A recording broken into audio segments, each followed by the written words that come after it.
सबको good morning. आज हम 10वीं क्लास में जो महत्वपूर्ण क्वेश्चन है, जो ऑब्जेक्ट है, वो करेंगे। लगभग 30 प्रश्न आएंगे एक एक नंबर के ऑब्जेक्टिव टाइप, तो उसको हम सॉल्व कर रहे हैं। देखो आज का जो पहला क्वेश्चन है, आप देख सकते हैं यहाँ पे कि रक्त का शुद्धिकरण मनुष्य के शरीर में कौन से अंग द्वारा होता है? तो इसका आंसर होगा किडनी द्वारा। किसके द्वारा होगा? किडनी द्वारा। हीमोफीलिया, हीमोग्लोबिन रक्त में क्या करता है? हीमोग्लोबिन वाले की बात करें तो रक्त का परिवहन का कार्य, ऑक्सीजन के को रक्त में परिवहन, तो ऑक्सीजन को रक्त में परिवहन करता है, इसका मेन काम यही होगा। ठीक है, हाँ आप देख सकते हो आगे। ग्रोथ हार्मोन कौन सी ग्रंथि द्वारा स्त्रावित होता है? तो ग्रोथ हार्मोन आप जानते हो अंतःस्रावी ग्रंथि द्वारा स्त्रावित होता है ना। और बढ़ते हुए भ्रूण को माँ से पोषण किस संरचना द्वारा प्राप्त होता है? तो ये प्लेसेंटा होता है, माँ से जोड़ा रहता है बच्चे से, तो प्लेसेंटा अपरा द्वारा। और नेक्स्ट है आपका यहाँ पे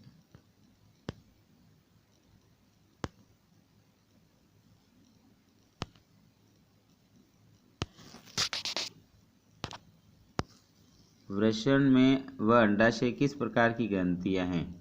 तो वृषण व अंडाशय अंतःस्रावी ग्रंथि है, या ग्रंथियों के द्वारा है, या मिश्रित ग्रंथियां है? तो यहाँ पे ध्यान रखना, इसका आंसर होगा मिश्रित ग्रंथियां है, क्योंकि इसमें नलिका भी होती है, और जैसे वृषण में शुक्रजनन नलिका होती है, अंडाशय में अंडवाहिनी होती है, और हार्मोन भी रिलीज करती है, तो मिश्रित ग्रंथियां होगी। कैसी ग्रंथियां होगी? मिश्रित ग्रंथियां होगी। इकोसिस्टम शब्द किसने दिया था? तो टेंसले नामक वैज्ञानिक ने दिया था। ठीक है, नेक्स्ट है पारितंत्र के प्रमुख घटक कौन कौन से हैं? तो पारितंत्र के प्रमुख घटक है जैविक घटक है, अजैविक घटक है, उपरोक्त दोनों, है ना, इसका आंसर हो जाएगा। नेक्स्ट है एक घास के मैदान की खाद्य श्रृंखला निम्न में से है। तो सबसे पहले घास को टिड्डा खाएगा, टिड्डा को मेंढक खाएगा, मेंढक को सांप खाएगा, सांप को बाज खाएगा। तो यहाँ पे ये वाली जो दिख रहे हो आप, ये वाली ये वाली होगी। ठीक है ना, ये राइट होगी। नेक्स्ट है आपके, आप देख सकते हो ऊर्जा के पिरामिड हमेशा होते हैं। तो ऊर्जा की पिरामिड हमेशा सीधा होते हैं, क्योंकि जितनी ऊर्जा सूर्य से आती है उसकी 10% ही आगे जाती है आगे वाले पोषक स्तर में, यानी, है ना। तो यहाँ पे क्या होगा आंसर? हमेशा सीधे होते हैं, सीधे सीधे सीधा होगा। ठीक है, पारितंत्र में ऊर्जा का प्रमुख स्रोत क्या है? तो सूर्य से आती है ऊर्जा। नेक्स्ट है वृक्ष की संख्या के से होते हैं, यानी वृक्ष की संख्या के पिरामिड। प्रश्न गलत हो गया ये, यहाँ पे याद रखना, वृक्ष की संख्या के पिरामिड, याद रखना, वृक्ष की संख्या के पिरामिड कैसे होंगे? तो हमेशा ये वृक्ष की जो संख्या के पिरामिड होता है ये हमेशा उल्टे होते हैं।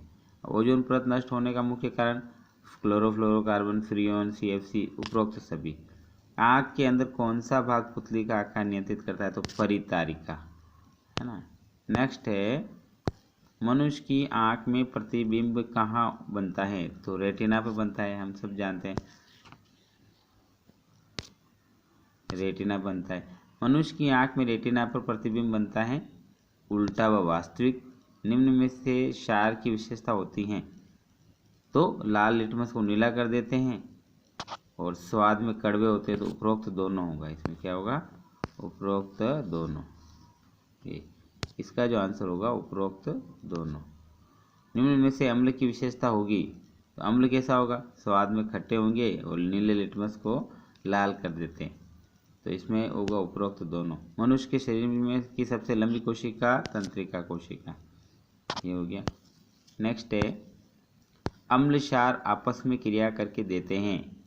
तो अम्ल और क्षार आपस में क्रिया करके क्या देते हैं? लवण व जल। ठीक है, चांदी का आर्द्रता और नमी के संपर्क में आने पर काला पड़ना निम्न में से किसका उदाहरण है? तो इसका आंसर होगा यहाँ पे संसारक का। ठीक है, तो आज के लिए इतना ही, आप देख सकते हो, और इसको आप टेस्ट जरूर देना। आप यहाँ से सबमिट करोगे, उसके बाद आपका रिजल्ट आ जाएगा। अब आपको क्या करना है कि अब इसकी लिंक शेयर नहीं हो रही उसमें, तो आपको अगर डिस्क्रिप्शन में नहीं जाना है तो डिस्क्रिप्शन से नीचे जो कमेंट्स बॉक्स है उसमें पहला कमेंट्स मेरा ही है, उस कमेंट्स में जैसे ही मेरे कमेंट्स को ओके करोगे तो ये खुल जाएगा। ठीक है, ओके।